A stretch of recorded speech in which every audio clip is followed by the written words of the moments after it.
Woke up. Wake you up. Wake that ass up. Program your alarm to Power 105.1 on iHeartRadio.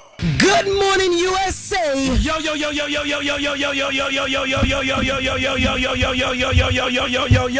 Good morning, Charlamagne. Good morning, Jess Hilarious. Peace to the planet. It's Thursday. How y'all feel out there? I feel blessed, black, and highly favored. Happy to be here. Another day to serve our beautiful listeners. Good morning. Can we turn the screens on so I can see Jess? I mean, I know this is radio, and I don't need to see her because we can just talk, but I still would like to see her. You in ATL, right? Yes, I am. I'm in ATL, and shout out to everybody that came out last night to SD's Music Lounge at iHeart in Atlanta. Yo, it was so dope. This is like my new little calling, yo. I'm telling you, fixing people's mess and diving into people's experience, what they got going on with co-parenting and how I'm helping moms and dads. I love the fact that I can help men as well, because the book, Till Death Do We Parent, my co-parenting memoir, is solely told from my perspective. But the fact that I can provide insight, on Rome's behalf when he's not here, like when the dads got questions about the bitter baby moms and, they're taking accountability as well, but everybody just keeps telling me, especially the men, how they love that I take accountability and that, hopefully that the women in their life can do it. I just love hearing that. So it was a lot of a lot of dope connections being made, a lot of warm stories that warm my heart. We always got somebody crying, and I love it. It's not a bad thing, but it's just like breakthrough moments that I'm seeing in real time. So I love it. It's a beautiful thing when you can, find a purpose, and when you find something that's bigger than you. It's always good when you are pouring into other people. Yeah. So once again, thank you, Charlamagne, for Black Privilege Publishing and Simon and Schuster. I appreciate it. Oh, good. Did you eat anything good though? You in Atlanta? I want to hear about what you ate. Did you eat anything good? No, I wasn't able to get back. Yo, my day was packed. I sat down with Crystal Renee Hayslett yesterday. What that got to do with food? Because I didn't have time. You don't got time to eat, and then when you pass out looking silly at a book signing, who fault that gonna be? I know. Well, Chris got me velvet taco. We stopped past this. Of course, he got you tacos. Of course. But it's really good, yo. It's not crazy. Chris so Mexican. But I got all the way in Atlanta, and he just see taco, and he gotta stop. God damn, Chris. Look, today we're going to go eat some really, really good food, though. We're going to eat some really good food, and we're going to go see One Spoon of Chocolate. So that's what we're going to do with our day after I go sit down at Good Day Atlanta. By the way, speaking of One Spoon of Chocolate. Yes. Ain't none of y'all talking to me about that movie, and I told y'all how good that movie was last week. I'm going to be able to tomorrow. I still have not had one person come up to me and be like, well, no, I'm lying. I did have a couple people come up to me and tell me, One Spoon of Chocolate was really, really, really good. But I really want y'all to go watch that movie, because that should be a discussion piece. Yes, yes. Oh, I had egg flip. They sponsored the event last night. They had like all types of burritos, eggs. Oh my God! Just because she's half Mexican, y'all gotta stop this. Y'all in Atlanta, Louis V, bring us some real Southern food. What's happening? Yo, I know, yo. God dang. Just whatever. Anything I say. It's true. You're married to a Mexican. You tacos, burritos. I'm not making this up.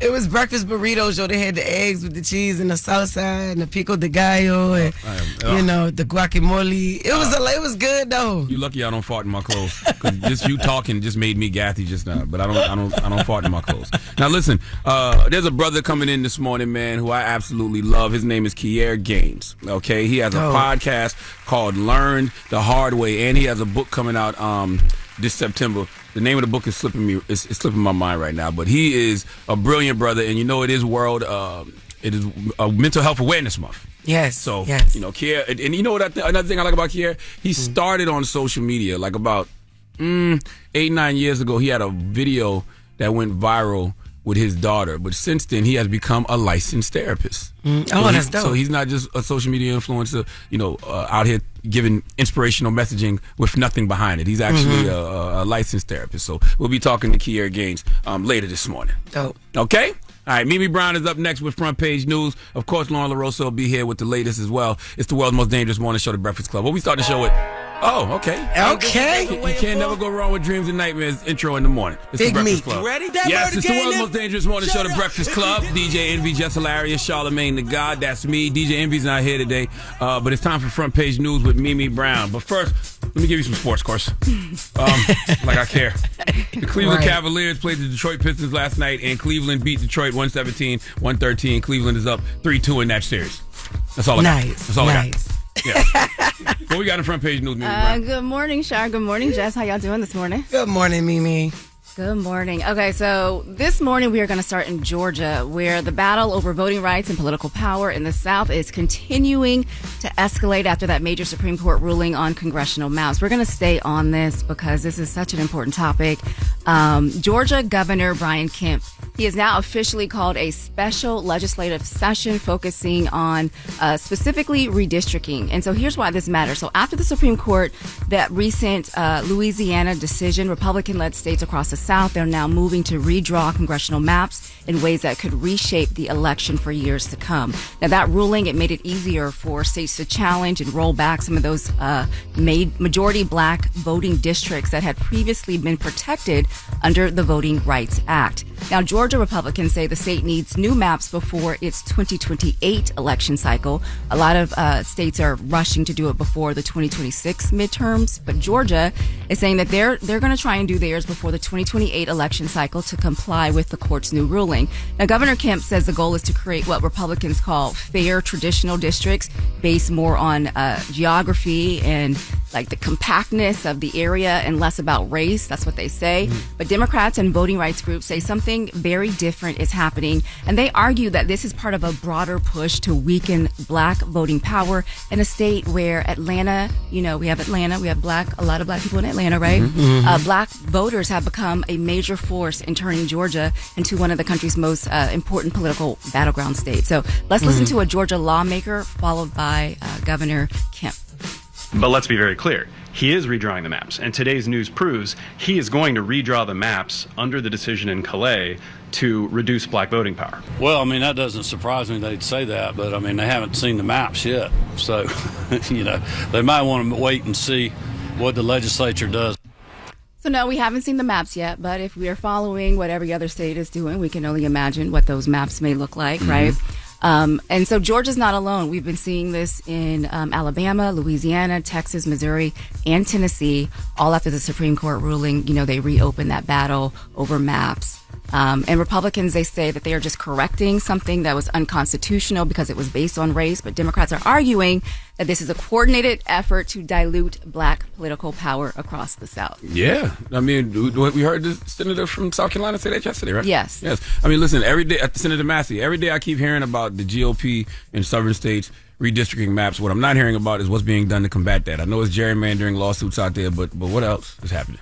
Yeah, I mean, there's some organization happening, and we're going to talk about some more of that tomorrow. I'm doing some reporting on that. But really quickly, too, and if you're wondering how serious this fight over voting maps is going in the South and Tennessee, Democratic lawmakers are now being punished after a protest.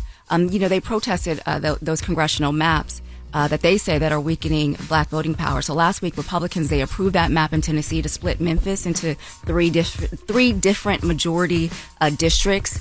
And critics say that the move, of course, is going to wipe out Tennessee's only black district, which is Memphis. But during that vote, Democratic lawmakers, they protested on the House floor by linking arms and trying to slow down the process. Now Tennessee lawmakers, Speaker Cameron Sexton, says Democrats involved in those protests are being removed from House committees. Let's listen. To take every Democrat off committee is unprecedented.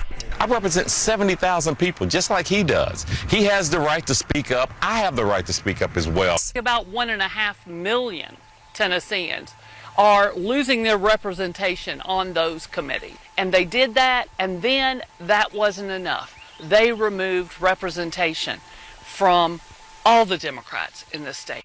So you're telling me they are doing things to combat the redistricting, but they're getting punished? They're getting punished. And what's so important is that committees matter because those are where the laws are shaped, debated. That's where they talk about things before they go for a public vote. And if you have no Democrats at all on any committees, that means all the committees in Tennessee right now are just Republican-led. So just something to continue to watch in Tennessee. And y'all, coming up at 7, there's a new Instagram update that people are talking about. Some people love it. Some people hate it. Some people are asking, did we ask for this? We'll talk about it next Lord Jesus. All right. When we come back, let's get it off your chest. 1-800-585-1051. If you want to call right now and tell us why you're blessed, if you want to call and tell us why you're stressed, you can do both. It's the world's most dangerous morning show, The Breakfast Club. Wake up, wake up. Wake your ass. This is your time to get it off your chest. Whether you're mad or blessed, we want to hear from you on The Breakfast Club. Tyee Milton from California. How are you, sir? Get it off your chest. Hey, good morning, Charlamagne, Jess, DJ Envy. I want to give a shout out to my beautiful wife, Serena.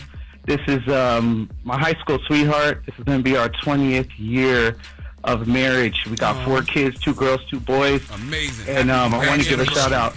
Yeah, also to my twin brother, Tyari. We do a podcast called Ty Twins Twinning Ain't Easy on YouTube. Y'all should check it out. We've been interviewing twins over a year. We've interviewed about 50 twins, and it's just like a really beautiful thing we've been doing. Man, happy anniversary. What you doing for the wife today, man? You got anything nice planned? Well, my wife travels, so she's coming in from town today, and I'm probably cook dinner. I'm a cook dinner type of guy. I like to cook. I like to do things for my wife. Acts of service, and then maybe chill and watch a movie. Something real sweet like that. Acts of service is your love language. I love that, my brother. Yeah, when you've been married for a long time and you know what it's about, sometimes the more valuable things are spending time, and the experiences are always going to be more valuable than any money you could spend. I love that. Right, my brother. Enjoy your day, man. Send my blessings to the queen, bro. Thank you, guys. God bless you. Bless you too. Peace. Good morning. Who's this? Yo, this smooth ass from the port. How y'all doing? What's up, my brother? Get it off your chest. I'm good. Man, I just wanted to say how blessed I am this morning, yo. I've been up since 4:30, got me a workout in, took a run before work and everything. I'm just happy to be alive, for real. Man, that's all that matters at the end of the day. I know it's a lot going on in the world. People got a lot of different reasons to be stressed out. But, man, be thankful for the I want to say the little things, but life is a big thing. Yeah, and it's a lot of the little things that just got me blessed, you feel me? That's right. Yeah. Hey, I got a question. Whoever uploads y'all video or y'all to the iHeartRadio, they cut out the positive note of the day yesterday. And I was a little upset about that. Thank you for telling me that. Now I'm about to go yell at somebody. Oh, God. Yeah, I need somebody to fix that, because I do look forward to hearing your positive note. So that means nobody listened to the whole show. See what I'm saying? He just got I work. Sometimes I ain't able to hear y'all, and so I just kind of catch it on the back end on the app and stuff throughout my day, especially once I upload after lunch. And I can't even tell you what it was because I forgot, but thank you, my brother. You good, G. Y'all stay up. Yo, who uploaded it yesterday? I need to know right now, okay? Who was it? Arthur, was that you? Huh? We'll talk about it. We'll come back with more. Get it off your chest. 1-800-585-1051. If you want to call up and tell us why you're blessed, do that. If you want to call up and tell us why you're stressed, you can do that as well. It's the world's most dangerous morning show, The Breakfast Club. I'm dialing. Hey, what you doing, man? I'm dialing. I'm calling you. This is your time to get it off your chest, whether you're mad or blessed. 800-585-1051. We want to hear from you on The Breakfast Club. Good morning. Who's this? Good morning. This is Edward Spots from New Orleans. What's up, my brother? Get it off your chest. God damn, you said New Orleans and my stomach started growling. I want all Larry Monroe's restaurants right now. No, right? Literally right now. How y'all doing? Jess Hilarious and Loren LoRosa. It's nice to be here again. Good morning. Usually I'll call in and talk about an event or thing, but right now I'm calling about Jeff Landry. Ooh. Because honestly, he's worse than Trump. And I tell people this all the time, that Jeff Landry is literally the worst thing that's happened to New Orleans. And so before I get too deep into him, I want to tell people that KD Bug is where you can go to search to find a petition to recall Jeff Landry. Yeah, I saw what he did. What's the brother name who won the election by 68%, and they removed his seat? Yeah, and they're trying to change the maps and the voting and the amount of power that black people have in choosing policies in Louisiana. And the thing is, it's like Calvin it's been Duncan. going on for a while because he wants to crucify young black kids for small petty crimes. And he recently did a speech where he said everything but these got to go. And so that's what really perpetuated the recall. So that was the first thing I wanted to jump on. KD Bug, KATII3 BUG is how you can find information on the recall petition. And what exactly is a recall petition for people who don't know? It's basically to get him out of office. So if they get 500,000 signatures, this petition would get him out of office. Granted, I don't know how successful it's going to be, but it's worth the effort. And right now you have lines building up around certain locations. So if you need information, I should say her full name, Caitlin Patricia Collins was the person who started this petition. And so if you're looking for more information, you should reach out to that. The next thing I want to talk about before I forget is the Kevin Hart roast. Have you heard about that? No. Haven't heard anything about it. Tell us. Put us on game. Okay, I'm going to put you on game. So I did 14 shows of stand-up comedy. Yes, sir. And the reason why I stopped doing comedy was because once I got to the part where I started talking about roasting, and I realized, in 2026, roasting doesn't look the same as it did during Def Comedy Jam days when people were talking about sneakers or poverty or whatever it may be. Now it's like you can say some things, and it really is aligning with the agenda of the Republican Party. You know what I mean? So you can't just say these racial jokes anymore without them holding weight to what's happening right now. And honestly, I love comedy. I think it's the most beautiful truth-telling thing about the world, and I think it helps us digest the truth a little bit better. But I think comedy now looks different. And I guess my question for y'all, as people who are on the radio and comedians, and especially Jess Hilarious, how do you navigate doing stand-up comedy shows around the racial economy world right now and not hurting someone's feelings or staying true to what your political beliefs are while doing this show? See, on the stage, I let it fly. Like, it's different. Jess Hilarious on the radio and Jess Hilarious online is very different from Jess on the stage. I don't walk on eggshells on stage. I say what I want. The people come to see me, they know what they're going to get, and they're not offended. My audience is not offended. I talk about any and everything on the stage. I let it go. But I don't incorporate my political views into comedy. That's just not the type of comic I am. That's real.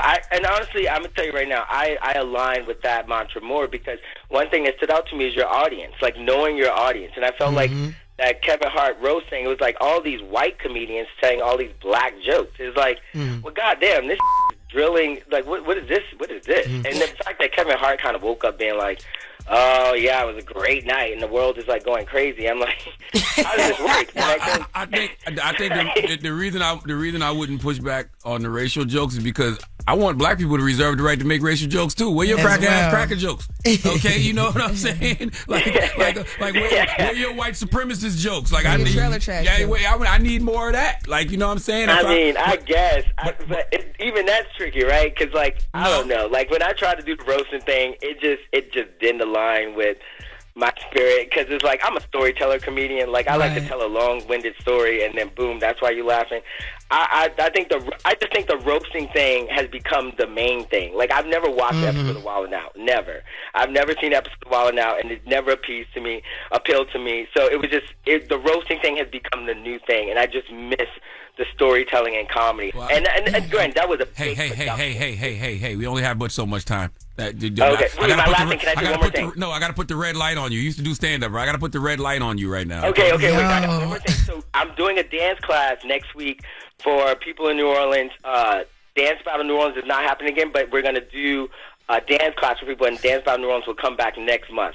And I'm also performing on Sunday at the Maidstone Hotel. I love y'all. Okay. Y'all are amazing. Thank you for listening to me rant, and have a blessed day. Yes, sir. Miss y'all, and thank you for always answering the call. Miss you too. I hope to call again. Love you too, yeah. Peace, please. I didn't wrap this conversation up 5-6 times. He wanted to host at this point, yo. Jesus Christ. Get it off your chest. We do that every morning, but right now it's time for the latest with Loren LoRosa. Good morning, Loren. Good morning.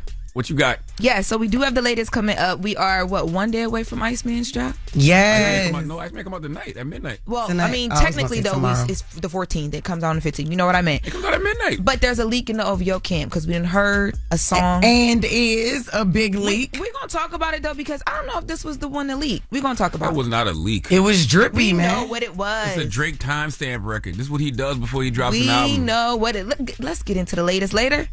Okay. It's the Breakfast Club. You're talking LL Cool, babe. Yeah. I'm not dumbing myself down. I'm being myself. Yeah, sources trust. I'm the homegirl that knows a little bit about everything and everything. The little brown girls look at you and go, I want to be like you. Take me through that. Take me through that. She gone. The latest with Loren Take me LoRosa. through that. Take me through that. On the Breakfast Club. LL Cool, babe. Talk to me.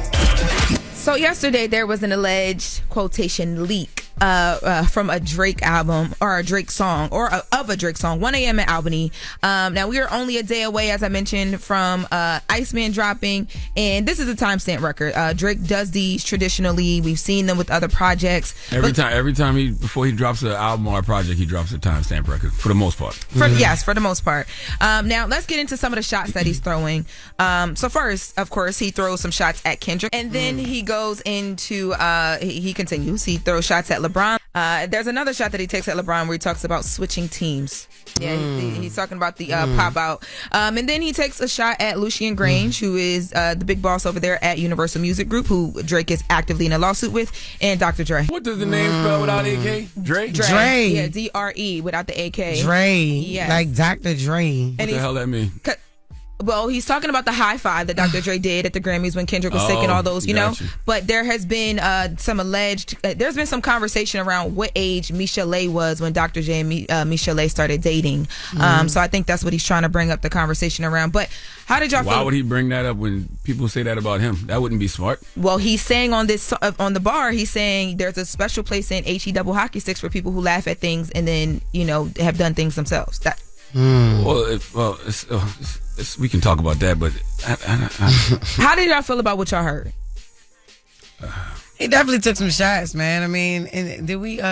He took shots at Joe too, didn't he? Joe Budden, yeah. Joe Budden, yeah. How do I feel about what I heard? Let me think about this question. Let me see. So what about the switching teams part, yo? You know what? I hope this is what I feel. I hope this isn't what Iceman is about. Because if it is, I'm going to just assume we calling Drake Iceman because he's frozen in time. Okay, it's like, bruh, get over the L. You took the Kendrick already, because this record just continues the conversation that Drake is the biggest sore loser rappers ever seen. But are you supposed to stop? Yeah. Like, what if you got some more to say? You just supposed to keep it on the tuck? He's saying the same things, though. Like, I just wish that we didn't get What Did I Miss? And I think it would have been a bigger explosion if this was our first time hearing how he felt, but it sounds redundant. If he had more to say, he didn't have to wave the white flag 2 years ago. He's the one who put out the Hard Part 6 and waved the white flag. He didn't have to do that if he had more to say. But he been sitting on some words. He had to get some things off his chest. And then you talked about whatever the Dre line was, but it's like Drake told Kendrick he needs to read the Bible, and the blasphemy he talks about means his amazing grace gonna be delayed. The Bible also talks about hypocrisy, Drake. And you are very hypocritical, okay, when it comes to how this battle went, because you be acting like you didn't say salacious things about him and your diss records. Y'all both went to hell on each other, but one of y'all definitely did. But one of y'all has moved on and the other hasn't. And it's just like, don't let your setback become your identity. That's what I feel when I hear this record. Like, God dang, you still talking about this? I hope this was his final healing song, and this won't be the feature. And maybe it was. He need healing from losing a rap battle. I mean, obviously, it's started. Yes.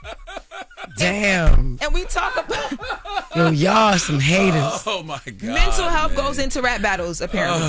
Okay, you're right. But, okay, I wish him well. I wish him healing. I just hope this is not what Iceman is about. I'm saying it's been time to move the page. I'm a Drake fan, but I listened to this and I was like, that was it. That was what we got before this. Like, those constant records are normally so like. Oh no. If we talking about just rap, no, he's a phenomenal rapper. Drake is a phenomenal rapper, though. That's not anybody debating that is ridiculous. I'm not debating that. What I'm saying is, what are we talking about and why? That's what I'm looking forward to Iceman. You know what we talk about. You just heard it. Like, this is what we talk about. Why again? Drake is a phenomenal rapper. That is not up for debate. He's always going to do the things that he does, right? Flip it, trip it, all the stuff. But the hell is wrong with you? Jigga. You know how she do. Yeah, you know how she do. Smack it, flip it, rub it. Smack it up, flip it, rub it down. Rub it down. Oh no. I just hope that we get some other things from him. I don't know what else we want to hear him talk about, though, if I'm being honest, but I would love to hear it. I like hearing him rap, but the content he chose to address is very, very, very mid, bro.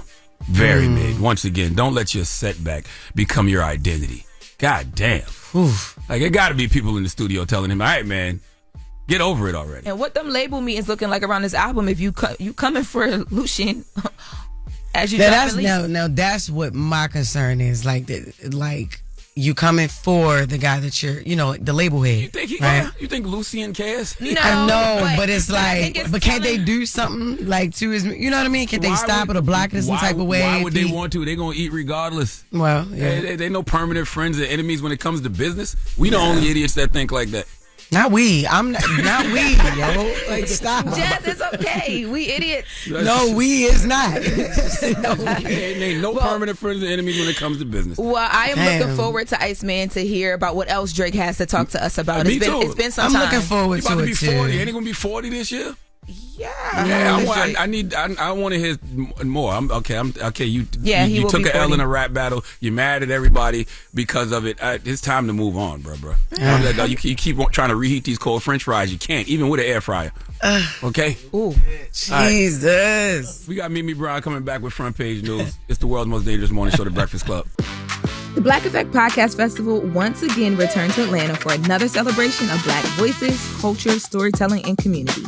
The festival also hosted the Black Marketplace presented by Shopify, where Black-owned entrepreneurs set up shop to promote and sell their products. Justin Ruff, walk me through the business. So I am a singer-songwriter. Okay. And so this brand was inspired by music and mood. Got you. I want to smell some candles. Let's get into the things. Yeah. Which one is your absolute favorite? Let's start with that one. Let's start with A Night Off, because I think no matter if you're a music lover or not, everybody can appreciate If you breathe as a human, you need a night off. Everybody appreciates a night off. Seriously. Smell that. Oh my God. Yeah. Do you make these like naturally? Yes. And I kind of compose them the same way I do music, right? I wanted to take you through a journey. The cool thing about them is they all come with a QR code that takes you to original music and a curated playlist for every candle. Wow, and this is through Shopify? Yes. I am a creative, and so I chose Shopify because I wanted something easy, something that would allow me to build systems and allow me to still be creative while the business ran on the back end. And Shopify makes that extremely easy to maneuver and to work with. I've got the website, I've got a place that can track the sales, I get data and reporting. It gives me everything at my fingertips and allows me to still be creative in the process. Shopify has allowed me to see what customers are gravitating towards. It allows me to see what's working and what's not working. And if I didn't have that, I think my life would be a hot mess. It is the perfect place to start. It is the perfect place to, especially if you're creative, to still get your creative juices out while having a platform that really supports you and allows you to have the business in order. So I think Shopify for me has been a lifesaver, and I'd recommend it to anybody starting out. What is meet and greet? This is very warm and inviting. It really sets the space for... It feels like a hug. It smells like a hug. That's what it should get. That's exactly it's like vanilla. There's like, it's very like cocoa homey. butter, amber, warm, So I wanted to show people the connection between scent and sound. So this is original music here. So like when people are buying candles, is there certain songs you suggest with the candle as well too? There are, and I've actually on the playlist, I've got original music tied in, so you get some of your favorite artists out there, right? Yes. But then my original music is sprinkled throughout the playlist as well. I love that. Yeah. I love that. Oh my God. And then Jazz Lounge, I see. So you're a big jazz fan? Yes, I studied vocal jazz in college, and this one reminds me, it's like an ode to my childhood. Growing up, my mother was a singer, and so... You know those scents from like when you were younger? Yeah, nostalgic. Yes. It's very nostalgic. This is Mom's favorite candle. Okay, Mom, because I'm smelling it. I'm like, this gives me like Anita Baker on a Sunday. Yes. You know what I mean? Playing the music, setting the mood. Yes. The mood, Exactly the scents, the sound. Absolutely. Congratulations. Thank you. Of course. So It's much. nice to meet you. You too. Thank you so much. Shout out to Shopify for helping make that possible, turning ideas into businesses and businesses into something that can actually last. It's time for Front Page News with Mimi Brown.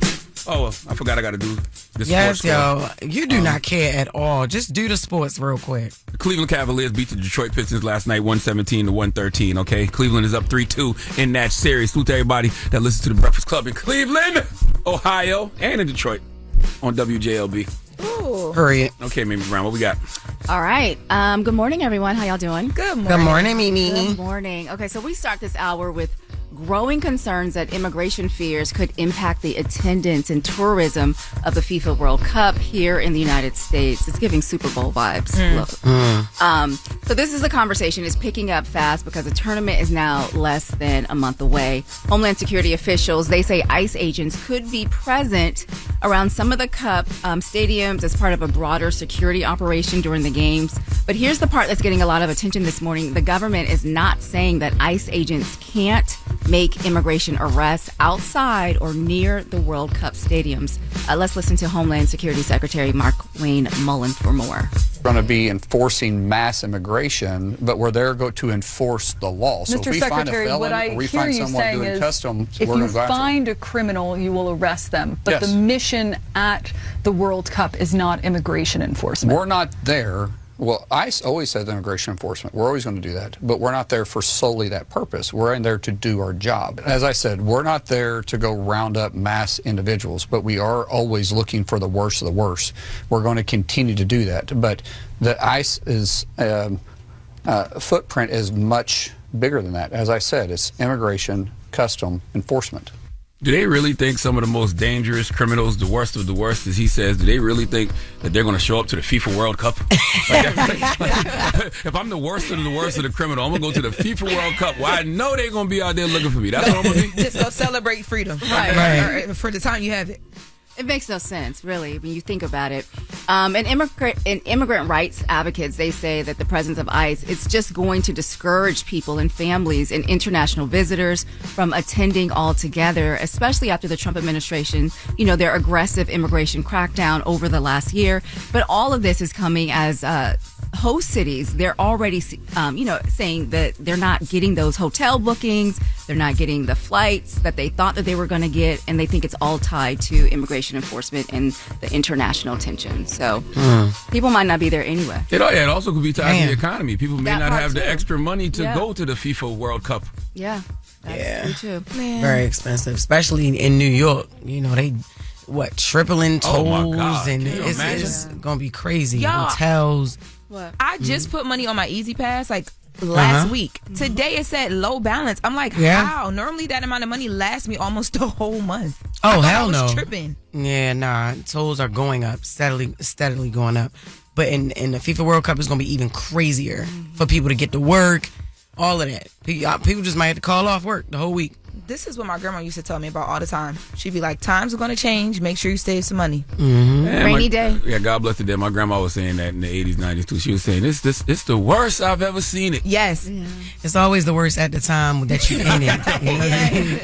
That, and she'd be like, it's the end of times, Right, baby. it's Get always ready. the end of times. God is coming back. God ain't thinking about us. Charlamagne always say God ain't even coming back here. If you was Jesus, would you come back? For what? Yes. Please. Drake, Nah. 1 p.m. at 1 a.m. at Albany.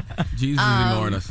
All right, y'all. Well, speaking of money, if you had Xfinity or Comcast internet service over the last few years, you may be eligible to get some money back from a settlement tied to a data breach. So Comcast has agreed to pay $117.5 million settlement after hackers gained access to your personal information belonging to millions of Xfinity customers. So the lawsuit, it accuses Comcast of failing to protect your customer data. Now, Comcast, of course, they are denying any wrongdoing. But here's the thing that you need to remember, or the thing that I want to make sure that I stress: not every Comcast customer is going to qualify.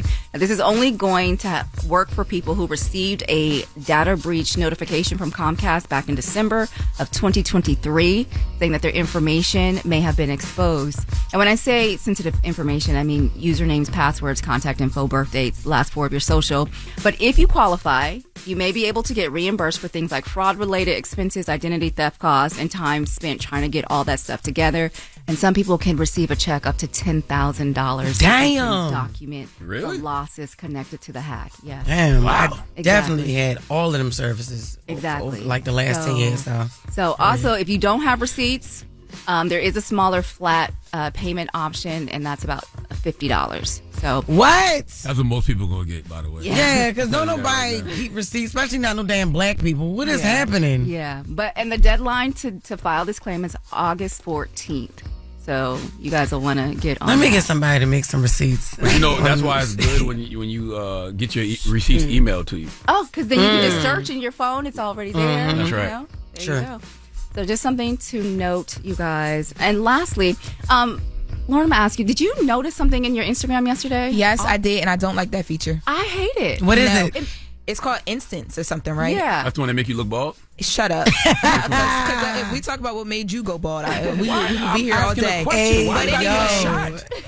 They're not talking about filters, the fact that dummy. he had to let go of his hair in his 20s is crazy. But what is it? What is it? Go ahead. No, so it's a new feature. Instagram just rolled it out. It's called Instance, like you were saying, and it lets users send like unedited photos directly to your friends. Let's listen to the Instagram CEO really quick. Explain. How does it work? Well, you go to the DM tab and this little pile of these photos in the bottom right. Yeah. And if you tap on that, you can actually see instance from your friends and also send a photo to your friends. Once people see that photo, it disappears and they can't screenshot it.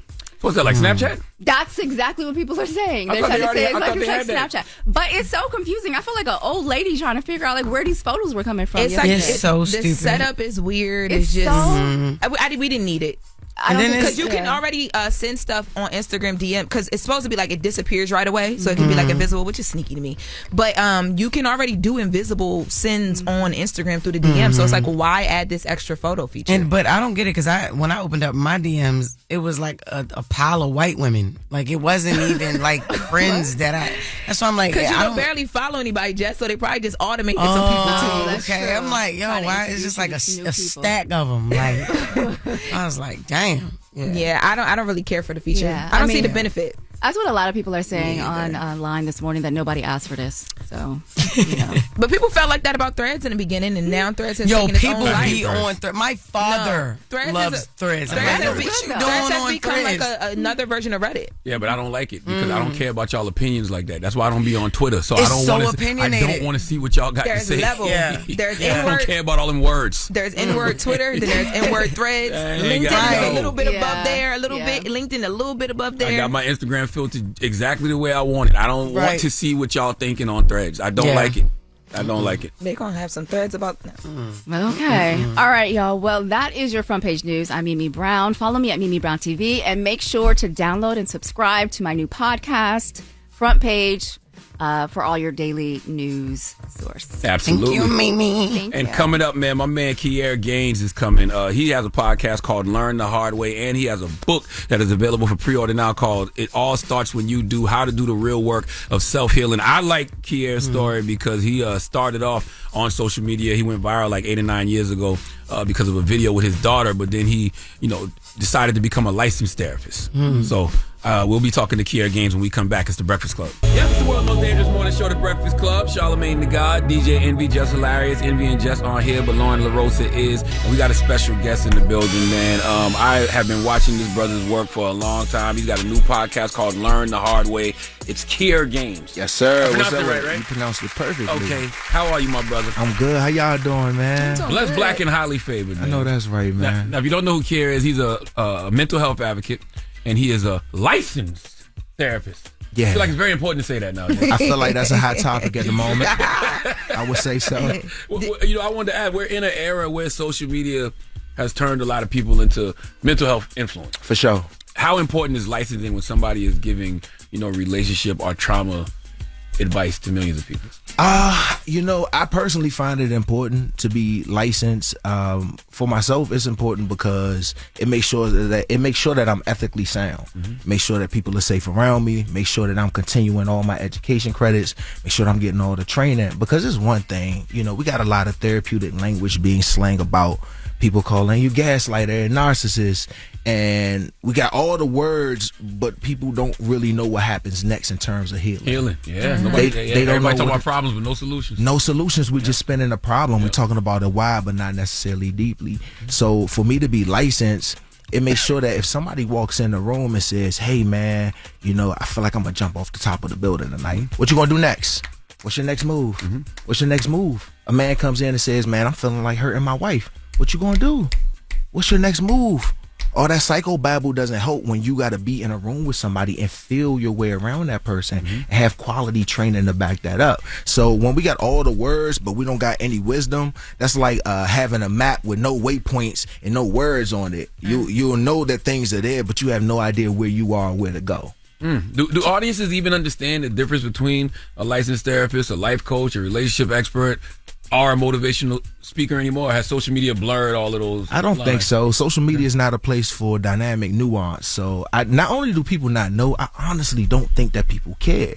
And that's one of the things that I really hone in on when I talk on my platforms, because therapy being a licensed clinician is a specific thing, and it's a specific designation by the state that says that you passed all your exams and you're doing all these things you need to do to make sure that you're upholding all the ethical principles of the craft. And that's amazing. But when people are hurting, sometimes they just want to hear from somebody, but you got to hear from somebody qualified and trained and steeped in the knowledge to know not just what everything is and what sounds good, but what is the best practice to help move you forward in life. When we were getting ready for did you see our interview with Dr. Cheyenne Bryant?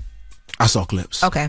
So when we were getting ready for that interview, I called one of my friends. Her name is Dr. Shonda Reynolds, and she was saying that to me because I was mentioning Paige and Dr. Shonda? Yes. Yeah, you that's know the her? homie. Come that's on my now. sister. Like we went to high school together, like all of that. But yeah, she helped me prep for that interview because there was so many different things that you have to go through. It's very nuanced. It is, right? But we were having a conversation about, like, there are studies about that EPPP test that it skews differently to black people that are trying to be licensed than others. And that's why some people don't go for certain licenses or whatever, which is a different conversation than Dr. Cheyenne Bryant. But she was talking about just how it's the conversation we're having with Dr. Cheyenne Bryant takes away from the conversation we should be having about the real issues that some people have getting licensed. And I know you're licensed as a therapist, so I don't know if you have anything that you've experienced when you were going through your process. Not anything to that extent, but licensure is incredibly challenging to get through. I don't think people understand how much schooling, how many hours of practicum and how many hours of internship you have to undergo, and then the test itself is difficult, and then the licensing board, and then you have to sit for a certain number of direct and indirect hours, which means a therapist who is more experienced than you sits in with you every week and you talk about your sessions, what went well, what didn't go well, and it could be challenging for a number of reasons, because sometimes you can only, you rise to the level of your help. If you don't have incredible supervision, it's going to dictate how thorough and how effective you are as a therapist in the long run. Yeah. But even with Dr. Shonda, she's a psychologist. Psychologist is different than a licensed therapist. Psychologist is a scientist. Licensed therapist is a practitioner. There are therapists who aren't psychologists, and there are psychologists who aren't therapists. It's incredibly nuanced and deep. So yeah, I think this conversation is important that we're having about licensure and making sure that ethical guidelines are held intact. But there are so many other conversations that happen on the inside that the public doesn't even know about. As far like what? Like how a lot of therapeutic modalities are not really normed on black people. Talk about that a bit. Dr. Shonda talks about that. Talk about it. Yeah, they're not normed on black people. When a lot of modalities are steeped in psychology, and they take a group of people who they study, and the people who they study weren't black. And there's this thing, there's this thing in therapy that happens when people don't have cultural competency. That's right. And that means, like, you can come into the room and you can see a black man, and then you can see like a South Pacific woman, and you say, oh, depression is depression, I'm gonna treat these people the same way. You may not honor the fact that where she's from, the hierarchy in the family looks different, so she may have a different reverence for her family that might make it harder for her to say, nah dad, nah mom, I'm gonna do my own thing, I'm gonna move in my own direction. Being culturally competent is treating her, having that in mind, knowing how her culture works and how it affects the way she moves through the world. You may see a black man and think, oh, you're in therapy, I need you to talk about all your problems, ignoring the fact that that black man has a lived experience where the medical system has not treated his ancestors very well. He walks in therapy skeptical. Rightfully so. So cultural competency doesn't say, oh man, you got these problems, you need to come into therapy and you need to talk to me because you need to be better. Cultural competency meets him where he is. It says, I can see why you're skeptical. Let's take the first 3 sessions and get to know each other a little bit. Matter of fact, I'm gonna tell you a little bit more about myself. Because what we learn, what black therapists have learned, is we get taught when you're in a session with somebody, you don't do no self-disclosure. It's not about self-disclosure. You're not supposed to talk about yourself, which is right to a degree. But when you're in a room with black and brown people, especially black and brown men, you're going to expect him to give all that up and you don't say anything about yourself? That's not going to work. The robotic, cut off wall of a therapist is a motif that don't work for black men. Don't work for black people. And if you don't have cultural competency, you would not know that. You know, it's so interesting. The first time I ever started doing therapy, I specifically said I didn't want somebody culturally competent. I wanted somebody that had no idea about our experiences, what we go through, what I may be going through, because I just wanted to tell them what I was dealing with, and I just wanted them to come from like a perspective of no bias, Blank slate. Just a blank slate. Right. And so it's funny you said, what you say, South Pacific, because I was looking for an Asian woman. Specifically? Specifically. That's very specific. Why Asian woman? Because I just was trying to find like somebody that I felt like didn't know our experience at all, in no way, shape, or form. Didn't find one. By the way. Just want you to know that. So where'd you end up? Like what type of? I ended up with a white woman, and I was with her for a couple of years, and she was good. But I do feel like what really, really got me to that next level was a culturally competent black man. Yeah, and it depends. A question that floats about a lot is, do black people need black therapists? And I always say it depends. It's not so much about the lived experience of the therapist. It's about the aptitude of the therapist, number one, and how comfortable you are with them. You know, the most effective therapist I ever had, she was a 65-year-old white woman. We ain't had nothing in common. Nothing in common. But the way that she moved in that space, it just so happened to bounce with the way that I understand, the way that I absorb information, the way that I take instruction. So for me, her race and her gender wasn't as important in order for me to feel comfortable. Absolutely. But that ain't everybody's story. And if you do need somebody that looks like you to be comfortable, then yeah, that's absolutely fine. It's more so the effectiveness of the therapist is going to be contingent, probably a little bit more on what you find acceptable to share all your information with, where you feel nice and comfy in the session, versus some standard rule of law that just applies across the board. For a lot of people, it's like, even if you know you need to do something, it's like figuring out who is the person. Like, where do you go? How do you even start? Like, I talk to people all the time about like even finding therapists. It's like you're trying people out. It's like random recommendations. It's like dating. It is, but it gets to a point sometimes where shut up. The conversation we just had. No. I ain't gonna dip in your business, Lauren. It's all right. I got you. I am focused and I am right in a here great with place. Yeah, it's cool. The conversation about figuring out a therapist, it can be kind of not it doesn't scare you, but it's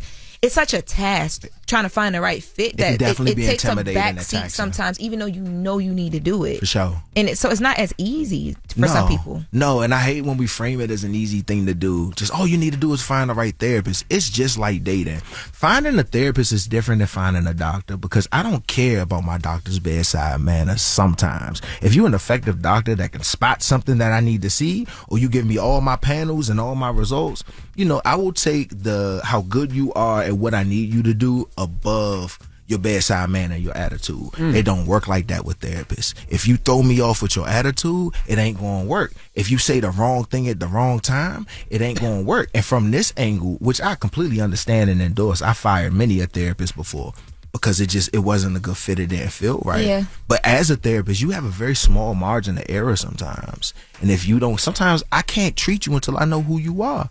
I take the first couple sessions just getting to know you. Who your mama? How she treat you? What did love look like in your house? What are your relations like? Yeah, the romantic ones. Okay, now the non-romantic ones. Who are your friends? How do you contextualize and view friendship? How do you see the world? Have you been victimized? How do you see being a victim? Is this something that happened to you? Or is it something that you use and wear as a badge of honor? Or is it something in the middle? How can I do anything for you if I don't know you? And that's why we really started a podcast, Learn the Hard Way, because talking to a therapist is hard. I'll admit it. It's even as a therapist, talking to a therapist can be hard and intimidating.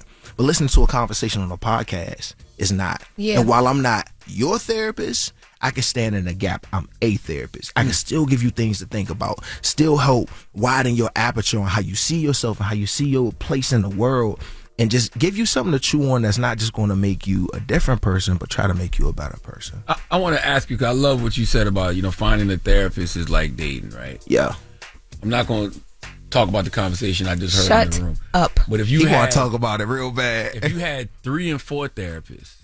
3 and 4 therapists in the past? Yes. Okay. Are you trying them all out? Can you see 3 and 4 at one time? And should you label them like main eater, husband?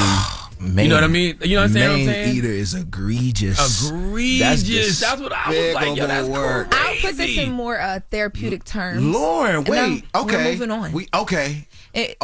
When you were figuring out your therapist, right? And you had like multiple. Were you going to multiple at a time or one at a time? Because you had to. You got to pay for all this. You said treat it like dating. Be quiet. Treat it like dating to an extent, depending on how you date. I would say it was one at a time. Just because I wanted to give them all a fair shot to see how they would work for me. But you were seeking your therapist intentionally. You weren't just going through a bunch of therapists because somebody told you it's the thing to do. Okay, what conversation are we having right now? Shut up, Charlie. What are we talking about? No, I wasn't running through therapists. He wasn't handing his therapist out, okay? Nah. I wasn't running through therapists with reckless abandon. Because how did you know that, like, if a therapist did something that turned you off, did you like be like, yo, I'm out? So before I was a therapist, yes. I would ghost therapists all the time because it's uncomfortable to tell someone. There's a power dynamic that exists in the room when you're a therapist. And it's uncomfortable to tell somebody like, hey, I don't like the way you're doing this. Can we change it? People don't even do that with their partners sometimes, you know? So before I was a therapist, I probably just ghost them. A lot of therapists I had, they get weird when they know I'm a therapist or know I'm a person on social media. A lot of therapists get weird with black men. And I know it's not super in style and vogue to say, but it's true. You know, they have a very, from my experience, have a very low perception of black men. So when I walk in and, you know, I'm married and I got a career and I got my kids going and everything, and they like, we so proud of you, black man. I'm like, hey, stop clapping for me and listen to me. Word. I still need help. You're not listening. So there was that piece. But now that I am a therapist, I will stop them and say, hey, I don't feel like this is as effective as I needed to be. Can we talk about it? Because even my clients, we have sessions where we talk about our relationship. Check in. What are we? You know what I'm saying? What we doing right now? Yo, it really is like dating. It's very much like it's such a personal relationship because I know all your business and I hold it right here. It doesn't leave anywhere. I know your mama. I know your relationship with your mama. I know why you do the things you do. There are things you told me that you have never even said out loud by yourself. So we take those things and we don't judge you about them. Not at all. We don't judge you about them. That's why I don't think you should have multiple at one time. You know, it's funny. It depends. It depends on what kind of therapist it is. Does it also depend on where you are in your life too? Like what you're dealing with life? Because you're sharing so much of yourself. Well, with some people, that's not an issue. I would say this. I have two types of therapists. So I have a talk therapist and I have a somatic therapist. And my somatic therapist is more so about movement in the body and where you hold your trauma in your body. She told me something dope. Whoa. She said, because I lost my mom when I was 18. I'm sorry. And thank you. And sometimes there's an absence that I feel that I can't put my finger on. And she says, where do you feel your pain in your body? And I said, I feel it in my chest. And she says, whenever you feel it, gently rub your chest. Because that's a part of your body that's longing for gentle touch that it won't get anywhere else. I was like, damn, you good. I didn't even know that was a type of therapy. Like, oh yeah. Not everything can be solved with talk therapy. You gotta hit that problem from all angles sometimes. I'm gonna be honest, and I mean, You've been lying the whole time. No, I haven't. I'm about to say something that's like very honest is what I'm saying. I haven't been lying the whole time. Okay, let's go. So like I have therapist friends like Shonda, Dr. Shonda, right? Patient Dr. Shonda. But because she's my friend, I don't really like, there's kind of like a boundary separation, but we still talk through things. Like boundary, like she's not trying to over therapize you? Yes, like she can because like she's known me for almost like my whole life. But like sitting and really having this conversation with you and knowing her and knowing that she's an influencer in the space, you're an influencer in the space, it kind of makes me sad for y'all a little bit because there's so many other people that are in this space that with platforms that they're not giving it up like y'all giving it up, and people really need this stuff. Like I'm sitting here and I'm like, I didn't even know that was a thing. And you've probably talked about this online, TikTok somewhere, but like we get clouded with so much other stuff that we click because of what the algorithm is or how many views or whatever, and it's pushed to you. It has to be tough in that space for y'all, like. Because I'm sitting here like, dang, I feel bad that y'all got so much noise because people need to hear this stuff. They do, and it's hard to get this out in short form content. A lot of therapists have been getting smoked lately online because they're attempting to unpack very complicated topics in short form content. Short form content is meant to be punchy, and even I post a lot of my videos of just me in the kitchen talking about concepts that people thought about but maybe have not been able to put words to. And long form content has really helped me, like the pod. I just wrote my debut book, It All Starts When You Do, and in the book it's a collection of all these things I do in therapy and all these ways I move people toward healing, and I can't express that in short form. There's just not enough time, there's not enough bandwidth online for people to sit for me to unpack something that's going to take 4 minutes. Mm. And if I take a 4-minute explanation and I distill it down into 25 seconds, I'm going to lose a lot of the context. It's not going to be as helpful. It's not going to be as useful of a tool for you to wield around. So yeah, I mean, you're right, but everybody don't do it the same. But how do you protect, and this is not a shot at Dr. Cheyenne Bryant, but I've been seeing a lot of people, black therapists, talk about the danger in the way that we're having the conversation because of some of the pushback she's getting. How do you protect the people you love, like us, your community, from those dangers that people are pointing at, if that's not possible? Like, when they say dangers, what do they mean specifically? I swear to God, I was going to ask that same question. I want to know exactly what the danger is that people think Dr. Cheyenne Bryant. So here's what I see people pointing out. This is not my own personal thoughts or feelings. So I see people pointing out the fact that it's dangerous when she talks about licensing and being able to practice without being licensed because of the ethics thing. The whole conversation about the amount of schooling that she has or does not have. Even the dissertation conversation, I'm thinking, okay, people just want to see that because it's proof of something. And then I saw a breakdown of a woman who's like, no, because of the hours of research and whatever, it goes into, here is what she can lean on when her own personal experience comes into play. But also just when it comes to her being therapist or psychiatrist, there's a difference that people are now confusing because they are alleging that she was going by one title and then changed that. So, those are all the things that I'm seeing people point out. What long question LaRosa is trying to Shut say up. is, can somebody give genuinely helpful emotional advice without being licensed, or does lack of licensing automatically create danger? I think anybody can talk about their own experiences. I think anybody can talk about their own trauma. I think that you can preach from the lens of what you know and what you've experienced. Now, when you begin to give advice to people, and people are beginning to take that advice, apply it to their own lives, and start to move throughout their communities and families, there is a duty to, one, know what you're talking about, and two, represent yourself appropriately. Before I had my full licensure, I had my provisional, and when you got your provisional, it just means that you can't practice by yourself. You got to have a big therapist look over everything you do, sometimes sit in your sessions, and you got to tell people in the beginning of the session, like, hey, I have a provisional license and I'm under the supervision of Dr. Whoever, just to let you know. That happens in the hospital sometimes. Yeah, they have to let you know you have to represent yourself appropriately. So I think the danger comes in where people are, one, misrepresenting themselves. Not saying that's what she's doing. I think the story is just starting. I think this is about to be, more will be uncovered as time goes on. But I think you have a duty to, one, represent yourself appropriately, and two, like, speak to what you know about. There's sometimes people come in my sessions and they have specific conditions or experiences. It's not in my therapeutic wheelhouse. I don't know about that, but I know a good therapist that does, and I'll refer you out. Oh, so you turn them away? Oh, well, it's not turning them away. It's referring them to a therapist that can better help them. Yeah. If you go to a oncologist who's a cancer doctor and you ask him about the bone spurs in your feet, he gonna look at you like, hey, I don't know a lot about that. That's not within my professional realm of expertise. Let me send you to somebody who is more knowledgeable about that thing. So is there in your world, right, a therapist and psychologist, are we not happy then that, to a certain extent, that Dr. Cheyenne is having these conversations, because it's making everybody learn within it? So why are people so upset? I think there's a value in learning about a process. I think that people who are licensed are upset because being a therapist is already tough, and it's a field that's very much guided. I know I keep saying ethics, but it's guided by very strict ethics of what you can and can't do, what you got the duty to report. Like, they can call you up to court and take all of your notes, and it can be used as evidence against somebody or evidence for somebody. So it's really important that you maintain the fidelity of the field. And I think when the fidelity of the field appears to be compromised, people speak out. Like, black folk are a really vulnerable population, especially right now.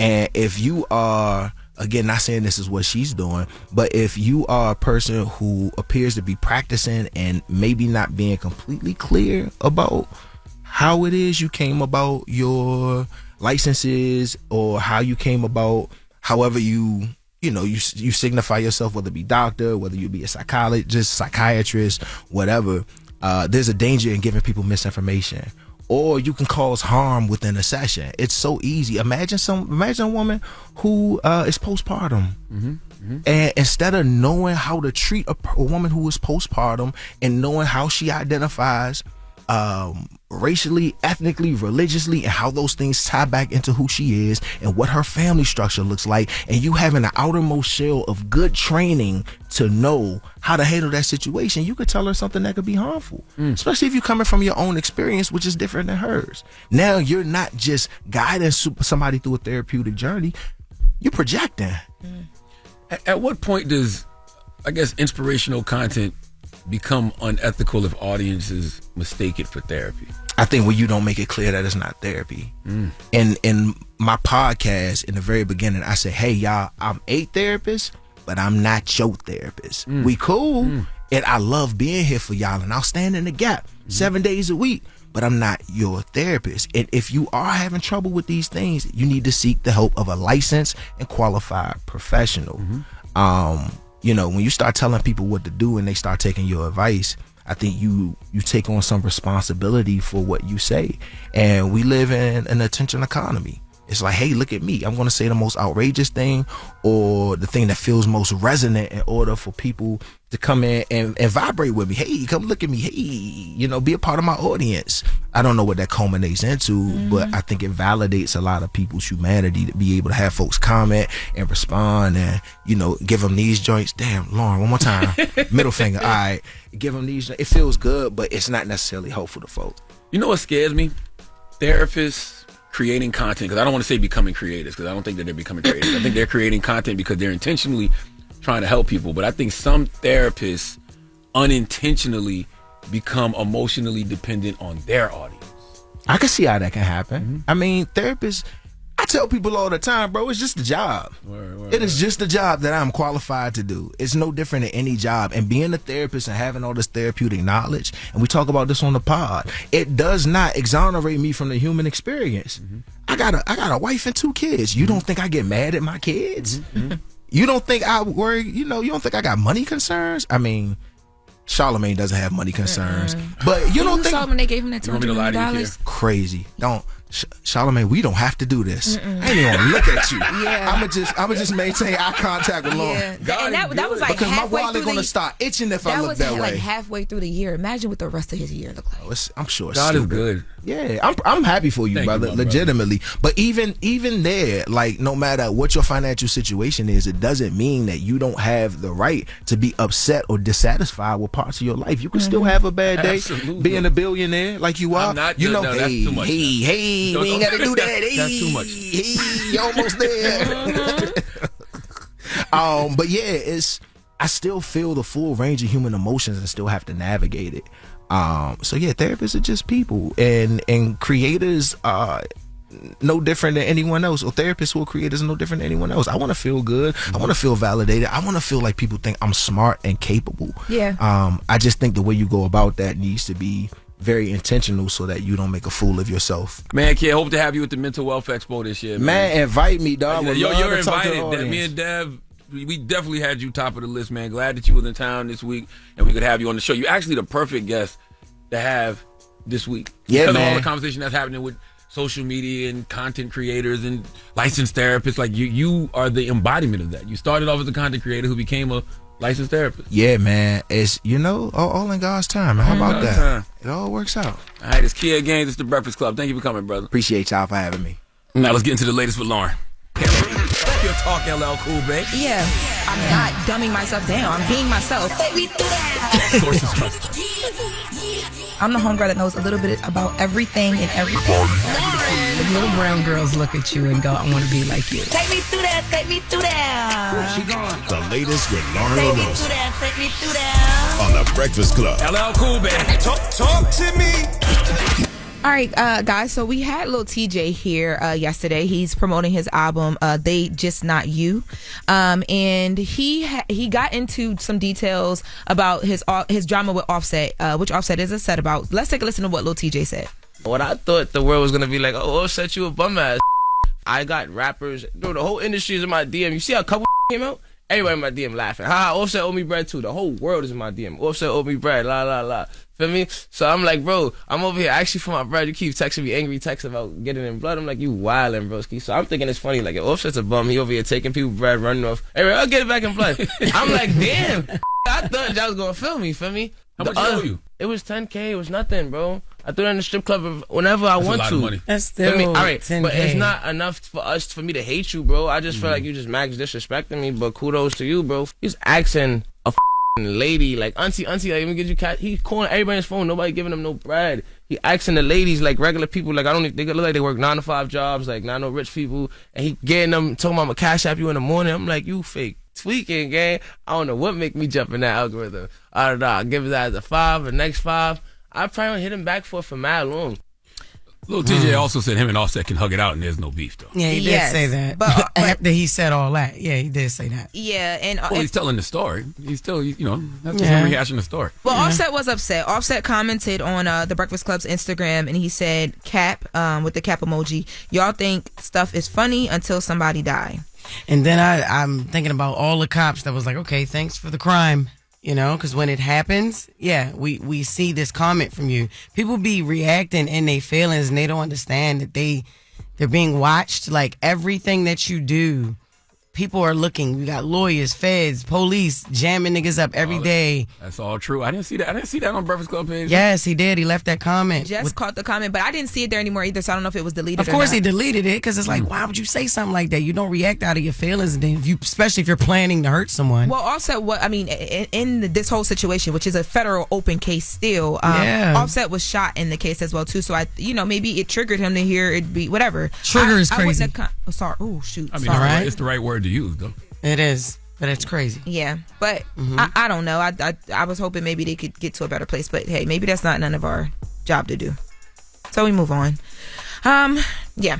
So in more uplifting news, so yesterday, Shynell Jones, who is from the Today Show, and we talked about her a lot because she made the New York Times bestsellers list in the advice column. Didn't just right? make it. She was number one. She was number one. Congrats, baby. Yesterday, she announced via her Instagram that her book has been number one in that category for 4 weeks. Go ahead, Chanel. Drop on the clues bomb. Congratulations to her. So love it. I don't think y'all understand how much of an amazing feat that is. Number one in the advice category. The advice category is so hard on the New York Times bestsellers list because there's books that have been on there literally for years. Yes. Like years. Like books like Atomic Habits and the 4 Agreements. Like those books stay on lists like that. So for her to be number one for 4 weeks, that's huge, an incredible feat. Yeah. Yes, and I just was watching a segment that she did right after Mother's Day where she was talking about it's her first Mother's Day alone after losing her husband and kind of how she dealt with the grief and all those things. So she's been taking us a longer journey on her Instagram just of like the feel good moments that she has because she talks a lot about the opposite as well too. So her husband is clearly up there working. Okay, clearly absolutely. up there working. Yes, God bless her. Congratulations to her. That is the latest for the hour. All right, before after the hour, we got Donkey of the Day. There is a couple, a married couple named Elisa and Robert McIntosh. We need them to come to the front of the congregation. We need to have a word with them. We're talking about parenting, right? We've been talking about parenting since Jess's book come out. This is an example of how not to parent. We'll discuss. That donkey thing that a bunch of donkeys around here. It's time for Donkey of the Day. I got the donkey of the day for being toxic. They made me the Donkey of the Day by the things that I said. Yeah, Charlamagne. Some donkey todays just sell themselves. It was you. What accountability are you taking? I'd have made Donkey of the Day on The Breakfast Club. That being said, I want to start off with this donkey right here. Yes, Donkey today for Thursday, May 14th goes to 46-year-old Alicia Lene McIntosh and 46-year-old Robert James McIntosh, both of Taylorville, Utah. Okay, they are parents who are facing charges of aggravated child abuse after they allegedly locked their 11-year-old child out of their home in an effort to teach the child how to be homeless. I keep telling y'all on this radio every single day that times is hard. Okay, economic hardship is impacting everybody. There was a YouGov survey that found 42% of Americans believe a total economic collapse is on the way. And I guess some parents are preparing their kids for the future. Okay? Well, that's not what happened here. What happened here was the child said they wanted to run away, and the parents said, oh, word? Let's go to KSL.com for the report, please. A man arrested last week for allegedly making his 11-year-old daughter sleep in the garage to experience being homeless has now been charged with zip-tying the young girl. Robert James McIntosh, 46, of Taylorsville, was charged Monday in 3rd District Court with 2 counts of aggravated child abuse, a third-degree felony. Both he and his wife, Alicia Line McIntosh, 46, were arrested Friday by Taylorsville police for investigation of aggravated child abuse. However, the Salt Lake County District Attorney's Office has now determined there isn't enough evidence to charge Alicia McIntosh for the child abuse she was suspected of committing. And neither parent will face charges for allegedly making their daughter sleep in the garage. Charging documents filed Monday against Robert McIntosh state that the young girl was scratching her face and causing it to bleed, so McIntosh found zip ties and zip-tied her to a bed. She said McIntosh then removed the ladder from her bunk bed so she couldn't climb onto the bed, and she hung there, unable to touch the ground, for 10 to 15 minutes. Damn. When questioned, McIntosh told police that he zip-tied his daughter one time for less than 10 minutes to stop her from scratching herself. Alicia McIntosh stated she knew McIntosh zip-tied their daughter to her bed, but said it was a moment of desperation when he had been home alone with her, the charges state. Oh, this is a lot, man. You know, the Honorable Minister Louis Farrakhan, who celebrated his 93rd born day this week, dropping the clues bombs for Minister Farrakhan. The Honorable Minister Louis Farrakhan always says, when you see men fall, don't laugh, learn. And this is a prime example, because sometimes you have to see what happens to others when they do things you've thought about. Okay, I have absolutely threatened to put my child outside. All right, I would never do it, okay, especially now after reading this story, but I've thought about it, and sometimes we need to see examples of how stupid things actually are when you do them, because, look, man, kids are difficult, and there is no manual to raising them. I have so much respect for my parents now that I am one. I get it. Kids will test your patience in ways that you can't even imagine, okay? I don't even understand, psychologically how you can love something so much, but on the flip side, want to hurt them so bad when they trying you. But Alicia and Robert, this isn't the lesson you thought it was, okay? First of all, y'all, this is, you're abusing your child in multiple ways, but I want to just talk about the homeless aspect of it. When you said you were teaching your child how to be homeless, you are not teaching your child how to be homeless. You are teaching your child how to be traumatized. You are teaching your child how to not trust their parents. You are teaching your child how to feel unsafe and unsupported, because it all starts at home. All right.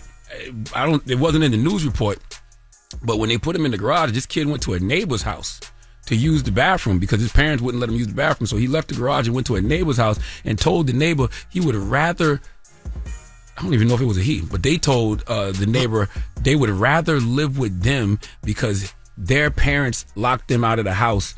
And when the daddy picked up the child from his neighbor's house, they punished the child again. Okay, made him sleep in the garage because how dare you go to the neighbor's house telling them folks our business. See, the first law of nature is self-preservation. So that young child did what they had to do to survive by going to the neighbor's house. But if that child was raised off good times, like we was in the 1900s, then they would have learned from watching Lynella Gordon punish Penny. You don't bring nobody else into y'all business, okay? But you should, right? And the punishments Penny got, if she dared to bring somebody else in their family business, oh my God, okay? If that child was watching Good Times, they would have known involving the neighbors was going to escalate the situation, okay?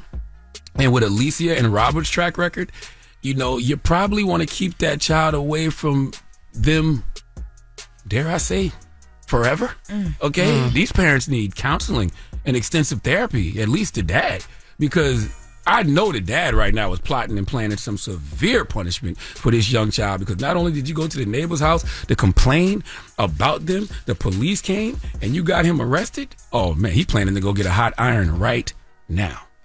This story is just a prime example of everybody is not ready to be a parent. Okay, kids do not deserve to be in abusive relationships with their parents. Okay, they didn't ask to be here.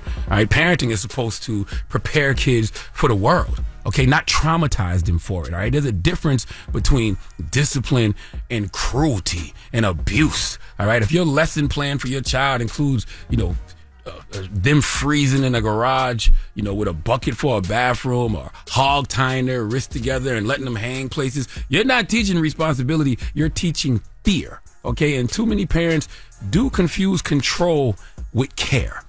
Please let Remy Ma give Alicia and Robert McIntosh the biggest hee-haw. Hee-haw, hee-haw. You stupid motherfucker. Are you dumb? Yo, you know what my initial thought was, right? Because if they zip-tied her, if he zip-tied her, right? Like what? From keeping her from scratching her face. It honestly sounds like she was like possessed. That sounded like some Emily Rose. She was not possessed. She was probably scratching her face because she was stressed out and dealing with high levels of anxiety and was terrified and traumatized in this abusive relationship. So she was scratching her face because she was harming herself. That's like a self-mutilation. Poor baby. Yeah. She wasn't possessed by nothing. How old was the little girl? 11.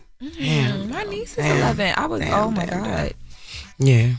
Well, good thing he's arrested now. He's in jail now, but damn. Yeah. So what that mean for the little girl? Where did she go? Because she can't go back into the care of her mother because they both got to be investigated. I really don't know. I have no idea, but I feel so horrible for that young lady because there's a lot of kids out there going through that same situation. Damn. All right, now it's time for Jess Fix My Mess. I don't know what type of advice y'all expect to get from her. Shut up. After hearing what she's got to say, just but hey yo, you know, no yo, that was she's possessed. Please. That's what she got from Shut that. up. The young girl is possessed. It's I her said fault. that's what I thought at first. And she wonder why she be getting in trouble. That's what I thought at first. And that's why you should never ever go with your first thought. Matter of fact, think 3-4 times before you. Shut up. Anyway, we'll be back with Jess Fix My Mess. Baby, it's the real deal. Help me. Help me. Oh my God. I'm all up in your mess. I'ma fix it. Fix it. Fix my mess. Fix it. Fix it. Just gonna fix your mess, cause my advice is real. Hello, who's this? Yo, D. All right, D, what's up? What's going on? Calm down. So look, I was What's calling. going on? I was calling to see if Jess could fix this mess. All right, what's up? Close family. Got 3 kids. Mom is not in their life. When the kids was born, mom said, okay, first one, probably yours. Second one, I don't know. Third one, that ain't you. He said, whatever. I want these kids and they mine. Okay. Mom left out the picture. He don't know if these kids his. He's scared to take a DNA test. I feel like you should take a DNA test. The kids deserve to know who their father is to look for. They do. But he wanted the kids, right? And he knew that there was a high chance of them not being his. Knew it. Right. Yeah, but now he's rethinking that because that's 3 kids that he got that he's responsible for. Well, it's struggling. Yeah. Kids are not easy, especially 3 of them. So, yeah, and that's cool when you got little kids and you can do that. The kids like 15, 14, and 12. Damn, they stair-step kids, too. Single parent, kids live with him, struggling. Jesus. Okay. So the question is, my thing is, do you think he should take a DNA test? Do you think these kids deserve to know if that's their fault? Yeah, I do. I think that he should get them a DNA test, but I also think he should be reminded of the responsibility that he took on, knowing that they may not be his kids. He gotta understand that, being a parent is not.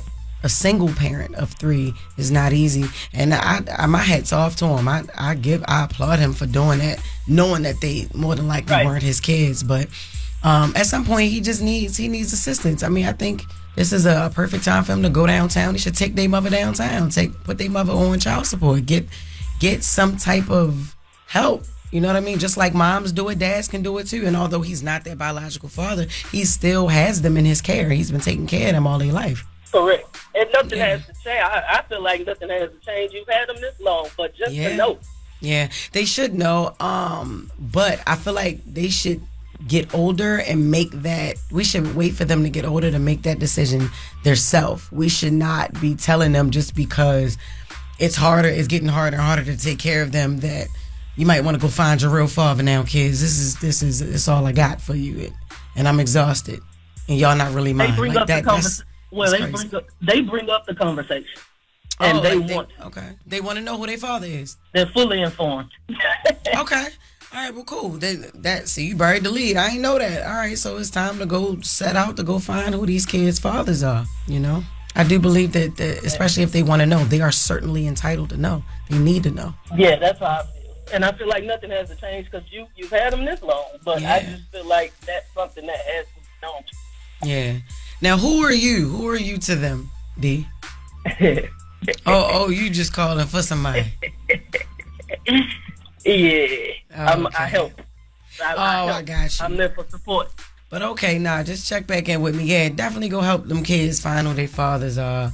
And I appreciate you for helping helping the guy thus far to take care of the kids. That's very noble of both of you. That's it. Yo, who's this? Oh, Breakfast Club. It's Mitchell. What's up, Mitchell? My How you guy. doing? Hey, Jess. Good to talk to you again. What's up? What's going on? All right, so thank you. So I have a close friend. Me and my brother and one of my best friends from like childhood. We had a big falling out because we moved away when we were in high school. We grew up in Baltimore, and we moved away. We moved to Indiana, and we didn't lose touch with everybody, but we had one friend who really stayed close with us. And then when we became adults, we started going back to, like, it sounds corny, but like wrestle, like dress up and rent a ring, and just some grown men in their 30s pretending like we teenagers again. Okay. But then my good friend Ray, he started really getting nasty with my brother. My brother moved to California, and he stopped coming back to wrestle. So then Ray started making this like halfway real life, halfway kayfabe or pretend, where he would talk stuff about him, but the stuff just started getting nastier and nastier to the point where I got in a real life beef behind this fake wrestling moniker or whatever. So we had a really bad falling out. He said some really terrible things about my brother to the group, the wrestling group, and it's been beef ever since. That was probably 2020. Now, my brother and him have kind of patched things up, but I don't still feel like, I don't know, like he's just such a negative person. I've cut him off, but my kids, who are now teenagers, they're like, oh, where's Uncle Ray? We miss him. And how are you going to throw away your friendship? You tell us to talk things out. How come y'all ain't talking things out? But I don't know. So what do you think, Jess? So, I mean, you should give him a chance. I mean, y'all wrestling together and, doing y'all thing and dressing up and y'all doing, y'all living y'all childhoods out in adulthood. And I think that's cool. We don't see that enough. I think you should give your friend another chance. Maybe it's something that happened in his life that caused for him to react that way. You know what I mean? You don't know what Ray is going through. He probably was going through a challenging time, and was just taking it out on your brother. And if your brother could forgive him, because he was the one that was doing him dirty and talking nasty about him and being nasty with him, I think you should find it in your heart to, give him a chance to explain himself. Give him a chance to explain himself. You're right. I don't think he's going to necessarily have a change of heart, but you're right. If Bean could forgive him. You don't think he would? No, I think he feels justified in what he said. Like, one of the things he would say was like... Yeah, I was going to say, give me a little bit of what he said. For instance, okay, something mild that he'd be like, oh, Bean want to run to Indiana and play on the golf course with the white boys playing grab ass, but you can't come back home to Baltimore and get your ass kicked. You can get where you're from. Yeah. Or my brother, his wife is doing pretty well. She got a really good job at Apple. She's balling. They live in San Francisco. Nice. And he's like, oh, you just want to hang up under your meal ticket. You're going to stay with your white girl, and you can't come back to Baltimore. You just a pampered princess. Just start typing deeper stuff. And that's kind of... I mean, I all I see is a hurt guy who feel like, y'all went up and then y'all left him, and he there with no ass to grab. You know what I mean? Y'all wanted to go out and do y'all thing. He got the white woman in San Francisco with the job at Apple. You forgot where you came. You came from the wire. Don't ever forget that, baby. And then you over here. You know what I'm saying? Yeah, that's all I see is a man scorned. He missed his friends, and he just felt like y'all threw him to the curb. Y'all left him down the harbor. Damn, Jess. You know what I'm saying? Damn, that's your brother, man. Yeah, that's you're right. Brother. You're right. Yeah, so just go call him, talk to him. I'm gonna call him. I'm gonna hit him today. All right, then hit me up next week and let me know. I will. I'll hit you back next week and let you know. Thank you so much, Jess. Thank you. Hey, can I drop my Instagram? I'm also an artist. All right, go ahead. See, now you acting brand new again. You know what I mean? He gonna be even more mad when he hear this. Now you want to be an artist. You know what I mean? He told me to draw. Actually, I'm an anime artist. Moes Art 812 MOES ART 812 on TikTok and Instagram. He actually taught me how to draw. You're right. I really need to hit my. Come on, man. What we doing? I'm doing it. I am. Call your brother back. You're right. I was in my emotions. I'm gonna call my brother. Thanks, Jeff. No problem. I appreciate you, sis. All Peace. Right. Peace. All right, that's Jess Fix My Mess. We do that every Thursday. You can call in and let Jess fix your mess. Did you? Charlamagne, shut up! just I saying, literally did just you helped fix- him did mend you his fix- I- relationship with I his ain't brother. feel Yo. no- Did you fix anything this morning? I don't know. Yes, the guy that just called up. Oh, okay. It just feel like y'all be getting messy together. Shut up. And then you be like, just pray and drink water. we got Whatever. we got the latest with Loren coming up. It's the Breakfast Club. Loren be coming with straight facts. She gets them from somebody that knows somebody. She gets the details. I'm the homegirl that knows a little bit about everything. She be having the latest on this. The latest with Loren LoRosa. Sometimes she have facts, sometimes she have details, sometimes she have a little bit of everything. Well, it's the latest. Brought to you by Top Dog Law on the Breakfast Club. Talk to me. All right, y'all, before we get into this into this latest, because we're going to be talking about some ladies. I thought you was happy.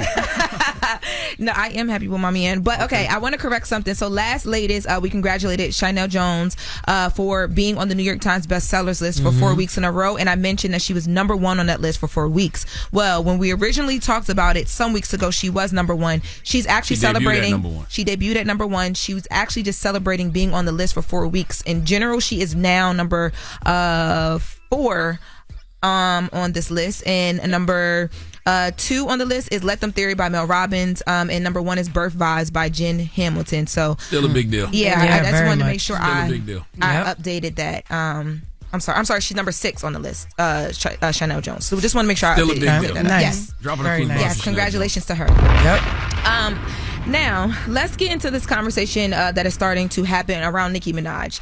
So Nicki Minaj sat down with Time Magazine, and this 90-minute interview, it happened right after Nicki Minaj spoke at the World Liberty Forum back in February.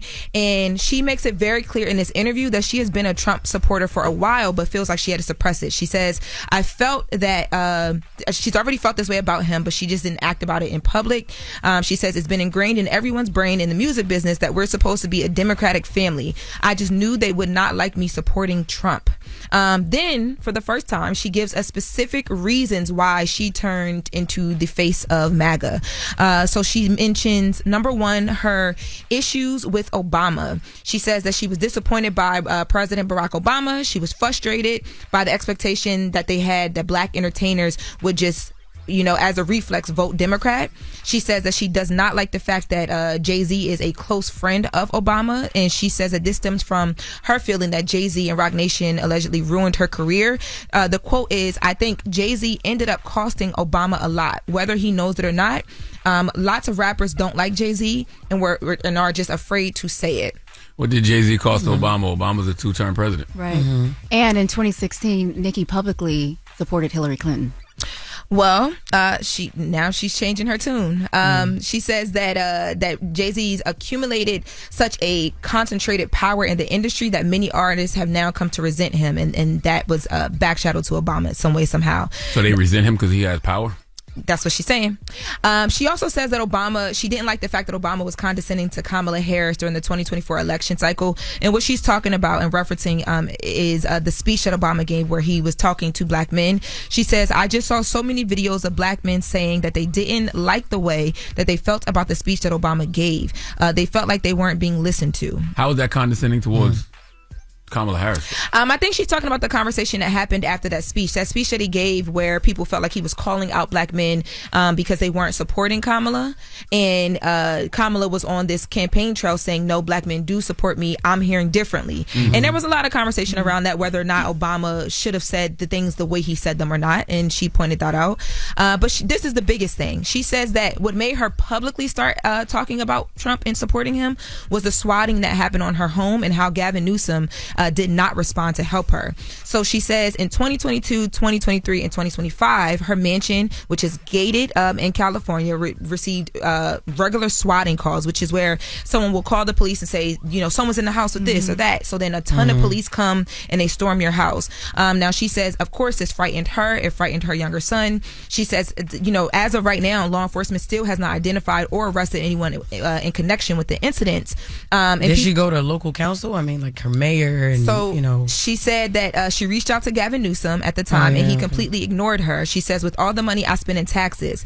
Now, Newsom's office did not respond to Time's request to comment. But she says when the 2025 attempt happened, she spoke about it on X, that Republicans basically got behind her. She says Anna Paulina Luna, who we've seen her align herself with since, who also works for Turning Point USA, says that she reached out to Nicki Minaj. She connected Nicki Minaj with federal law enforcement officials and a private security firm, which then began to protect Nicki in her home. And Nicki Minaj says, I was shocked. I'd never seen anyone in politics treat me that way. So she began to consider going public as a part of Trump's MAGA movement at that time. And she says, that's what made me say, I don't care to keep this a secret anymore. And then she did the United Nations. That doesn't make sense. Okay. So she blamed all that on Gavin Newsom. I mean, there's steps that you have to go through before you just go to the governor, like Jess said. So the mayor, you can go, to federal authorities, you hire personal security.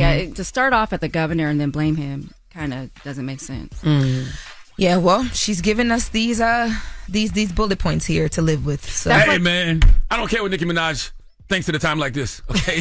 All right. It's a lot going on. Trump's tariffs got the cost of household goods through the roof. The war he got us in got gas prices through the roof. Inflation is high. Social services have been cut. People's health care has been cut. I don't care.